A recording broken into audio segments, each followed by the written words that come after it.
specifically on what became known as mouseholes, which were discussed on the Art Bell show on the Coast to Coast AM several years ago during the 90s, and he had found one in his home state, and then again when he moved to Washington.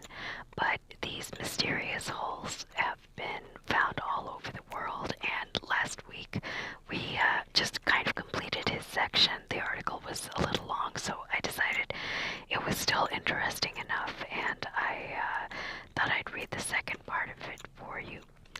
Okay, so I'll carry on from there. Another one of the older and more infamous paranormal holes can be found in the Czech Republic.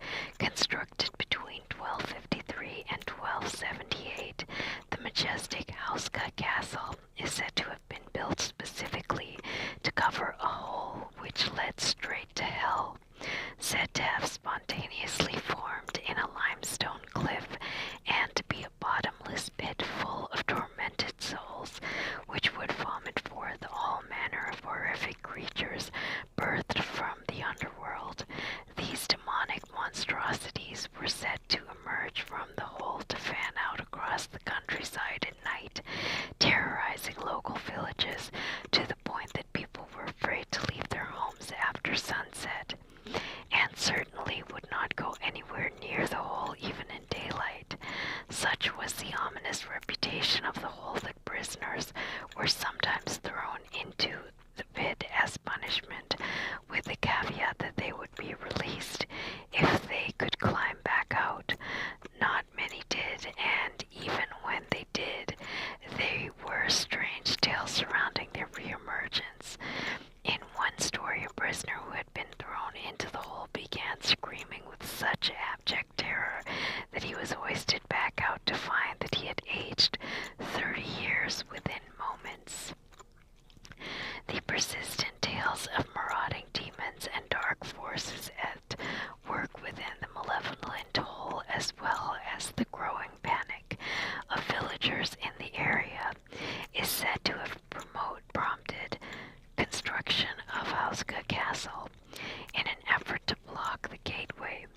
There are many odd details about the castle that lend weight to this theory. Although the castle has a large number of windows, very few of them are actually real, and most of them have thick walls directly behind the glass. There is also the odd fact that the castle had no water source, was not near any trading routes, and remained without occupants for years. The frescoes and artwork found within the castle also point to its true purpose, such as pagan imagery denoting demonic creatures not common in most castles of the time, as well as various depictions of Saint Michael fighting dragons and images which have hints and leanings of a satanic undertone. It is said that the purported demonic powers of the castle were the reason why Nazis chose it as a base of operations during World War II, and that they carried out secret experiments trying to harness its enigmatic power. If Houska Castle was indeed built to cover up a pit to hell, then it seems it was only partially successful, because strange stories have continued to emanate from the location to this day. Visitors to the lower floors have long claimed that at times there can be heard the sounds of what seems to be claws or talons scraping and clawing at the floor underneath, as if something is trying to break free from underground. There are also reports from the chapel on the premises, which is said to be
front of a wall, so something was kind of placed there as to not get out.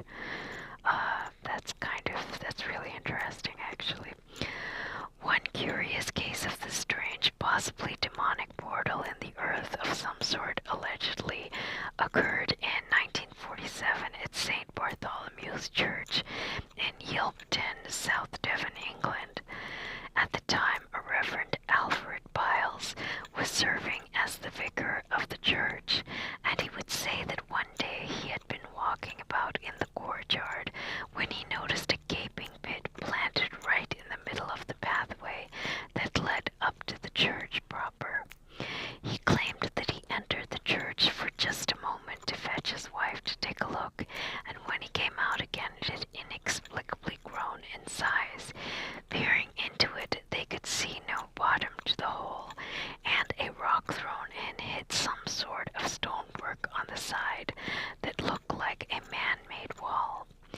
Biles said that he had gone into town to find something to cover the hole with, as it seemed to be an unsafe thing to have there on the church pathway.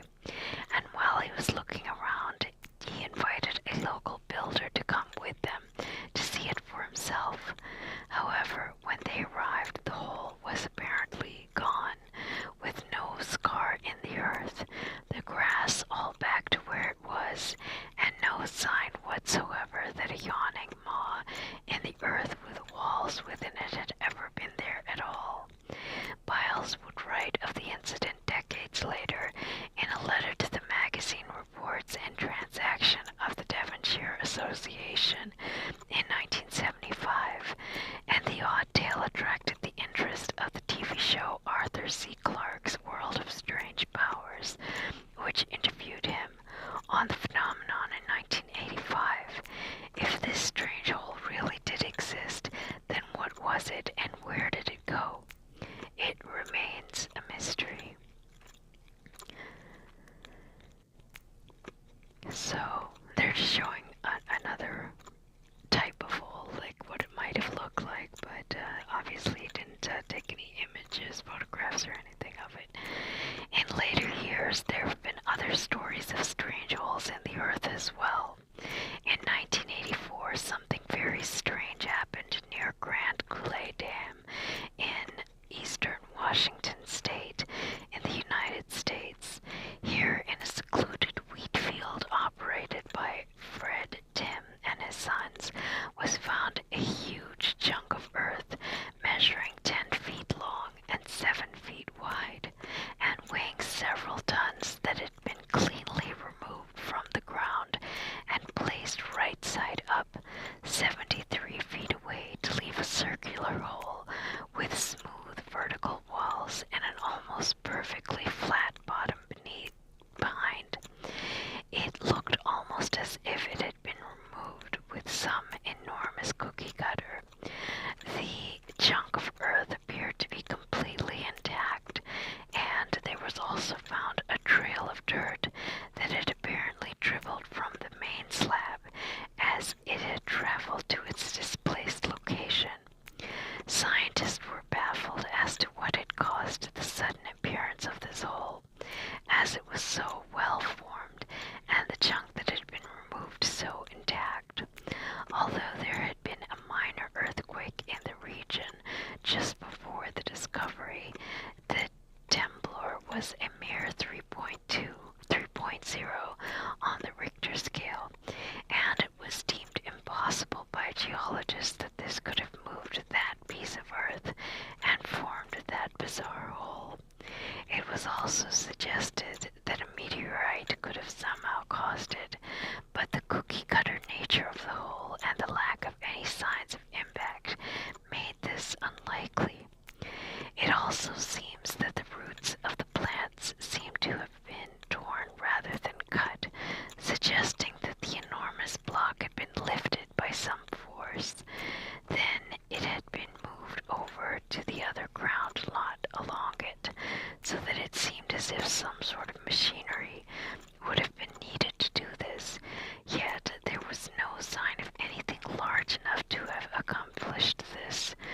No one has been able to figure out how this could have happened, but some have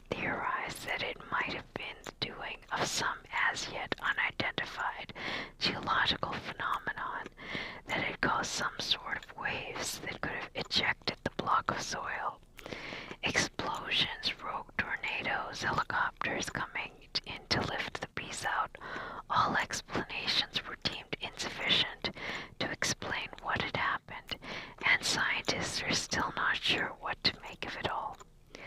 Of course, with something this inexplicable and bizarre, UFOs have absolutely come into the mix, and it turns out that the area had actually experienced some sightings of strange things in the skies in the days surrounding the odd discovery.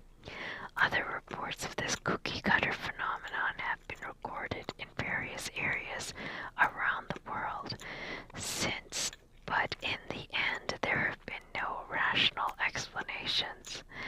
One very recent mysterious bit to hell that has generated quite a lot of debate in recent years is the so-called well to hell of the cold expanses of Siberia in Russia.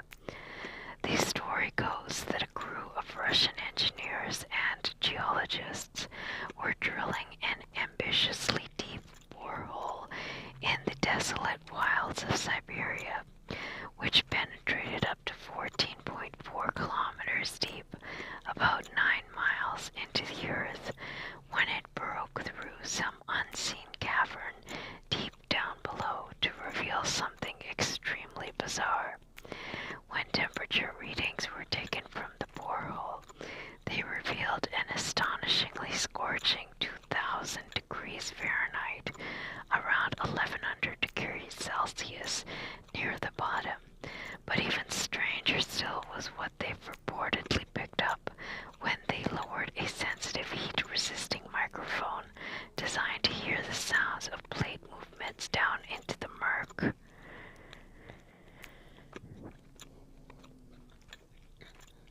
This is just an image that I didn't see this, but okay. Supposedly, the microphone picked up what sounded like a sea of human wails and screams from thousands, perhaps millions of souls, seemingly out of incredible pain and suffering before it was extinguished by the relentless heat, leading the scientists to believe that they had bored down into a literal passage to hell itself. The director of the survey, known only as Dr. Azakov, apparently told media at the time, "The information we are gathering is so surprising that we are sincerely afraid of what we might find down there." Additionally, later reports claimed that there was a fountainhead of luminous gas shooting up from the drill site, and out of the midst of this incandescent cloud of pillar, it was then said that over half of the team quit out of profound fear of what they had uncovered, and that the team had come to the conclusion that the earth was hollow, and that something decidedly malignant dwelled within. The whole chilling incident was apparently first featured on the Christian-based Trinity Broadcasting System in Southern California in 1989, after which it appeared in the Finnish newsletter, Sasha, I don't know how to say that, in 1990, after which it then went on to take on a life of its own, appearing on internet sites and in tabloids all over the place.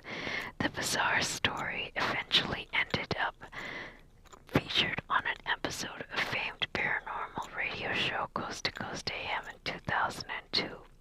On this particular show, host Art Bell produced a recording of the sounds recorded within the pit, which are indeed quite disturbing, but could be anything. It seems like an incredibly fantastical story, and no doubt it likely is. It is thought that the whole story of the well to hell had its origins, at least partly in fact, with a 1984 article in Scientific American, which told of a team of geologists who had drilled an extremely deep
ghosts, and the various recordings allegedly taken within the borehole are inconclusive at best. They could be anything. The story also has various versions that have evolved over the years, including one story in that righteous last bastion of journalism, Weekly World News, which reported the event as having happened in 1992, only this time in Alaska, and ending in the deaths of 13 expedition members when Satan himself emerged to ravage them. Nevertheless, despite all of the signs pointing to the Well of Hell story as being an out-of-control hoax, there are many out there who still argue that the whole incident indeed happened and is merely being covered up and made to seem like a hoax by those who do not want us to know that hell actually exists. These stories truly run the gamut between the mysterious and the far reaches of the bizarre, and in many cases we are left with very little evidence as to how true any of the tales are. Even if they are real, we are left to wonder just what is going on with these various holes, pits and fissures and their well springs of weirdness. Are these portals of some sort, doorways to other dimensions? Are they entrances to other realms or even hell itself? Is it aliens? We have very few answers to these subterranean mysteries, and they have remained in the realm of speculations and the imagination of enigmatic entrances into the earth and perhaps into unknown domains past our understanding as well. So, that was the end of the article. It had some interesting points. I wanted to go back to the Houska Castle story, though, because there was another castle known as Wellsburg Castle or Wellisburg Castle that was also used by the Nazis, and it was, I think, Heinrich Himmler had built this particular castle. Again, the rumor was that it was built over a large opening. It wasn't mentioned in this article, but what the rumors were, like after the Nazis left and I guess investigators or whomever had gone to this particular castle, the servants that had been working there apparently had a lot of stories to tell about what was going on in this castle, and it had eerie similarities to the stories of what was mentioned here in this article on the Houska Castle. So, in the Wellsburg, I don't have an image of it right here, but basically it's a triangle, so it was built like like a triangular shape, and that has its own connotations because according to certain occult beliefs, the triangle was to keep the demonic energy or whatever it was within the castle itself so that it wouldn't leak out.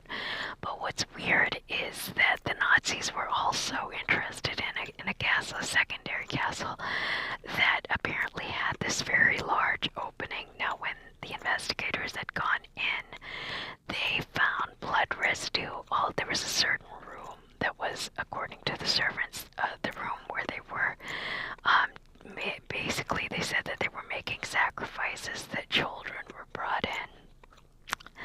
Sometimes adults were brought in, and the servants never saw what happened, but they would hear screaming coming out of this room. And, the people that had gone in, whoever the prisoners were who had gone in, were never seen again.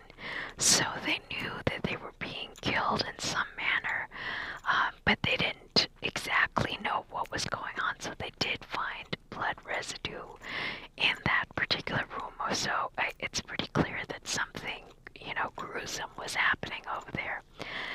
But the servants had a very similar claim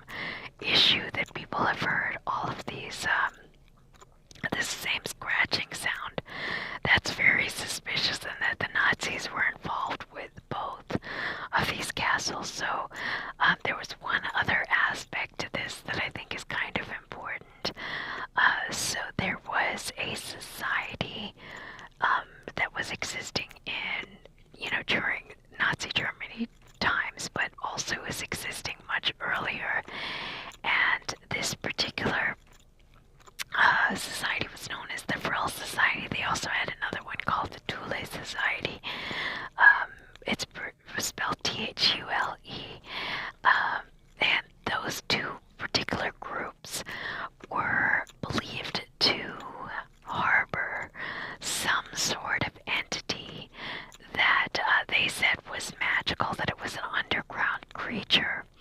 And, the rumor was that it has some sort of magic. Now, what people don't know about Hitler is that he was actually handpicked by the Vril Society. Hitler was a soldier during World War I, I guess, and was sort of picked out of the crowds. Not really picked out, but they used to do testing of various soldiers, and just to see if they had any other skills or abilities. Some people, would turn out to be sharpshooters or this or that.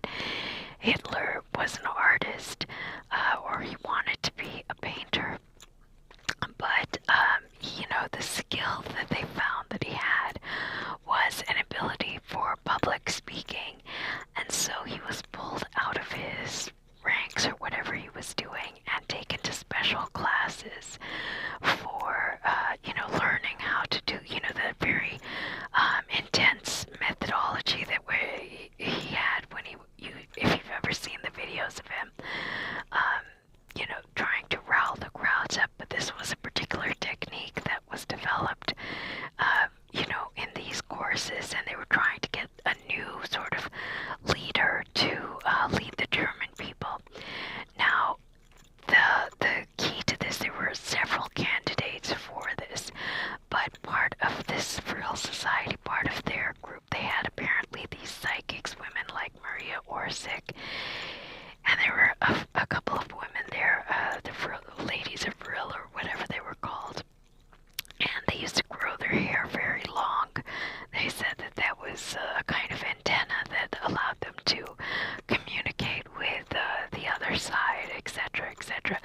Anyway, these women were shown either images or they were taken to see, the various potential candidates, and Hitler was chosen by them as the, person that they were going to groom for this leadership role. So according to their beliefs, he also was close enough in name to match the Nostradamus prophecies, because they also believed in those prophecies. His name is very similar. I think it says Hister in the Nostradamus prophecies, and then his name was Hitler, so they said, okay, it's, even he has that aspect, so he was chosen for a couple of different reasons to be groomed in this particular fashion. At some point when he was jailed, he was handed a book called, I think it's called The Secret of Vril or something. No, I think it's called Vril, The Coming Race. And this was written by, I can't remember the name. It starts with an E though.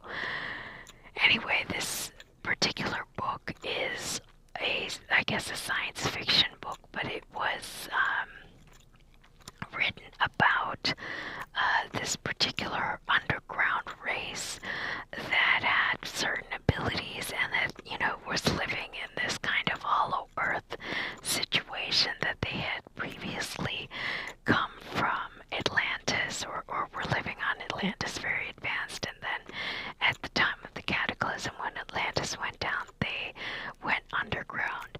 And so I think Edmund Lytton is the author.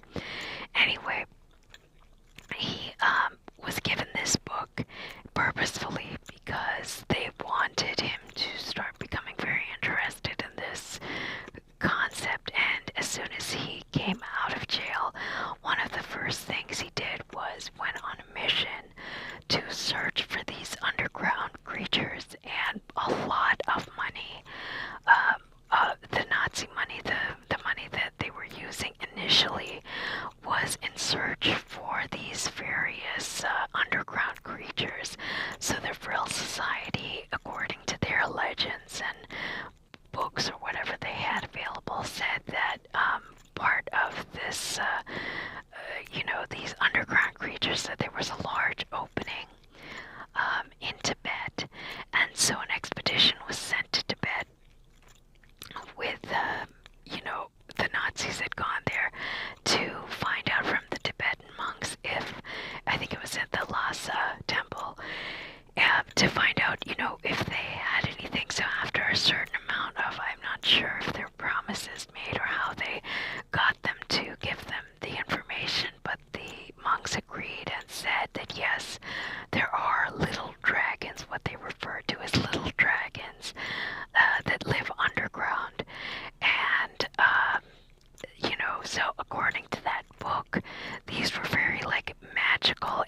intelligent creatures, like a humanoid essentially.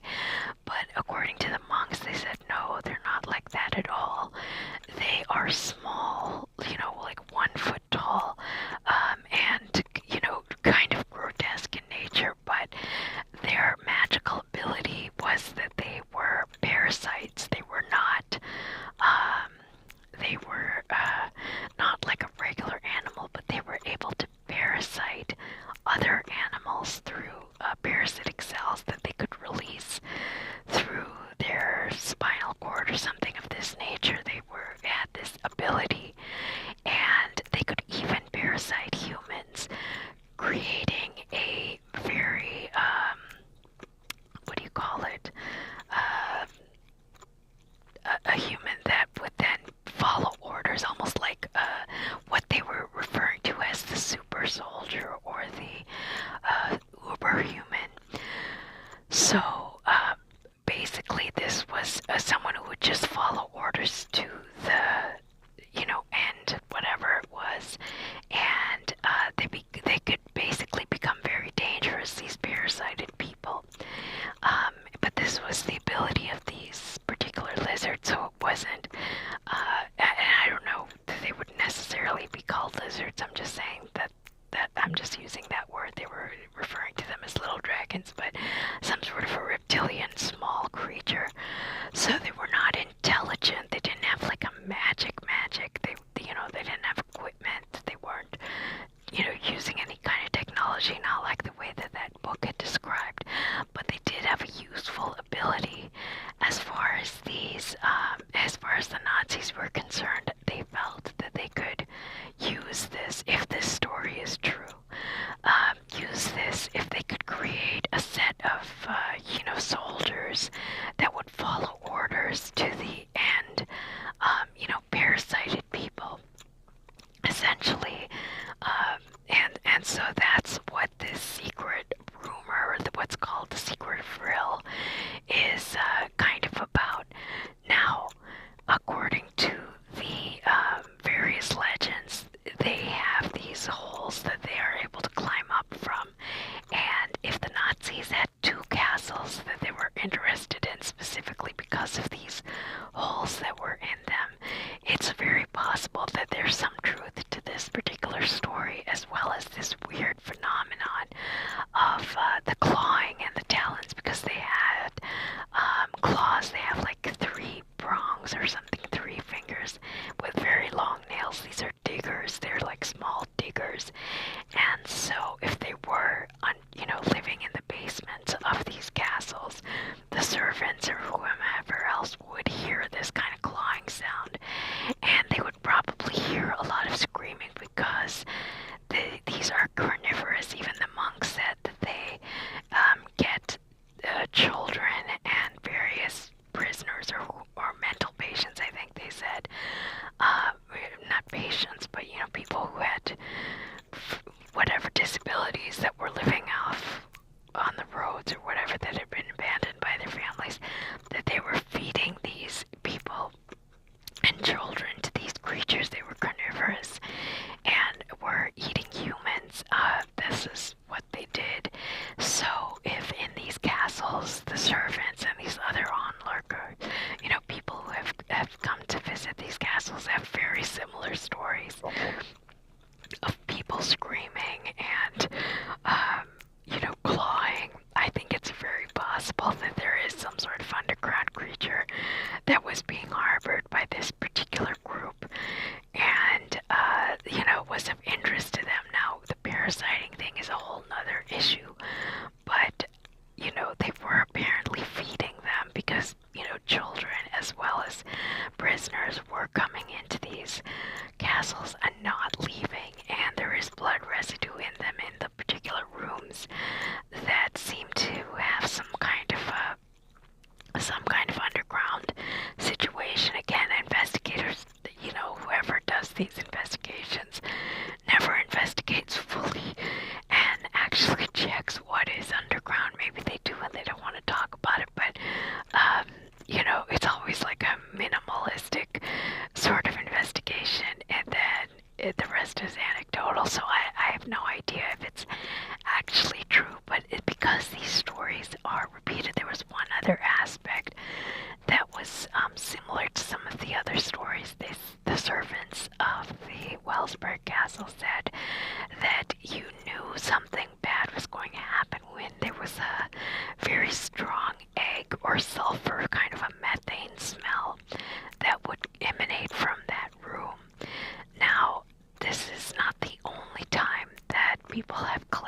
there's some smell associated not only with these holes, but also with these supposed underground creatures, and they all say the same thing, that it smells like rotten eggs.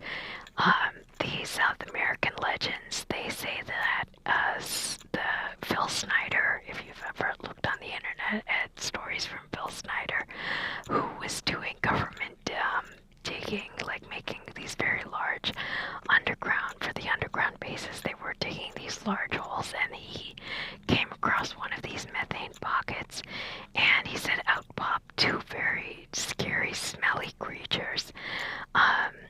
So there is something about this methane situation or sulfur situation, and they said just when that smell would come, you knew that something was going to happen, and that was the night that various individuals would be brought in.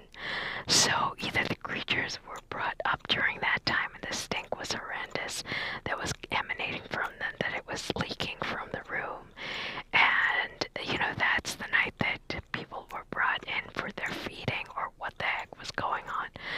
But apparently they were using these creatures in addition to having the need to feed them. So they would use their parasitic ability to get very subservient kind of slaves from from this parasiting type thing, according to this rumor, legend, or whatever you want to call it. And in exchange, they would have to feed them, and they were feeding them humans. So that's really crazy and scary. But I don't know. I just found it interesting as I was reading this that this was the second castle that they were interested in that had a hole in it, and that also had these clawing sounds. And I don't know if the people had mentioned the smell coming out of it, but I think in the first part of this article they did mention methane smell coming out of those holes. So there are methane pockets within the earth. I don't know that it's completely hollow, but I'm saying that there are these pockets where we frack for methane. So it's possible that if those are large enough cavernous type openings, that some sort of creature could be dwelling underneath there. I don't think they're advanced in any capacity. It's just probably some kind of an animal. But even when you go deep into the ocean and find the very low lying creatures that are living in the depths of the ocean, they are scary and really unbelievable to look at. So you can kind of imagine that if there are these deep underground openings within the earth, and if there are creatures living there, they would have unbelievable looking features. I'm sure that if people ever saw them, they would call them demons or whatever else, because they must be pretty scary. Those fish that I've seen, I'm sure you guys have seen those kinds of images, are absolutely monstrous looking. So in the depths of any sort of location, because there's not light, there is a different sort of mixture of chemicals within the air. You're just going to have a totally different sort of creature developed. And if it's actually a parasitic creature that has this ability, it's possible that they were being used and in exchange were feeding, because the monks said that they were feeding, and also the stories from the Nazis are that they were feeding them. So I don't know. I think it's interesting that even the stories from this Houska Castle before it was built was that creatures would come out during nighttime. There were stories of this from ancient Egypt as well, that at night there were these little scary creatures that would come out from within the earth, from the depths of the earth, and terrorize people and terrorize small animals. Even the Spanish story says what is it called, the chupacabra or something like that, very similar, that they eat